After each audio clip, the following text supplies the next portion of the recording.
ఇందమ్మ జీవనకి call చేసి ఏం చేస్తున్నావే అని చెప్పి అడుగుతూ ఉంటుంది. అది వినగానే జీవన ఇలా అంటూ ఉంటుంది, ఏం చేస్తాను, మెడలో ఈ తాళి వేసుకున్నాను కదా, చచ్చినట్టు ఇక్కడ పడి ఉన్నానని చెప్పి అంటుంది. అదేంటే అలా అంటావు, ఇంకా నీ భర్తను నువ్వు మార్చలేదా అని చెప్పి అడుగుతూ ఉంటుంది. అది వినగానే అక్కడ ఉన్న జీవన అయితే, నేను మార్చేదేంటి, వాడు మారడు, వాడు నన్ను ఇలా టార్చర్ పెట్టడానికే కదా పెళ్లి చేసుకున్నాడు, వాడు ఎలా మారుతాడు, వాడు అస్సలు మారడు పెద్దమ్మ అని చెప్పి అంటూ ఉంటుంది. అది వినగానే అక్కడ ఉన్న ఇందమ్మ అయితే, ఎలాగైనా సరే నీ భర్తను నువ్వు మార్చి నీ గుప్పెట్లో పెట్టుకోయే, అప్పుడే మనం ఆ కుట్టిని ఎలా ఆడుకుంటామో అలా ఆడుకుంటాం, అర్థమవుతుందా అని చెప్పి అంటుంది.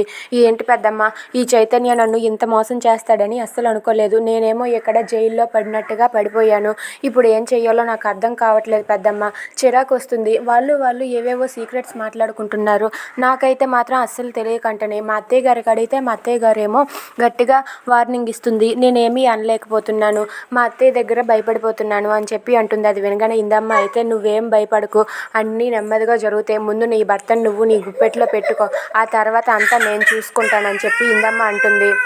అది వినగానే జీవన అయితే, అది మాత్రం జరిగే ప్రసక్తే కాదు పెద్దమ్మ, వాడు నా గుప్పెట్లో కాదు, వాడు గుప్పెట్లో నేను వెళ్ళిపోయేలా ఉన్నాను అని చెప్పి అంటుంది. అది వినగానే ఇందమ్మ అయితే, ఏదో ఒకటి చేసి నువ్వు చైతన్యాన్ని నీ మాట వినేలా చెయ్యు అని చెప్పి అంటుంది. దాంతో జీవన అయితే, ఏమో పెద్దమ్మ, నేనైతే వాడి తీరు చూస్తే నేనే మారిపోయేలా ఉన్నాను అని చెప్పి అంటూ ఉంటుంది. If you like this video please like, share and subscribe. Thanks for watching.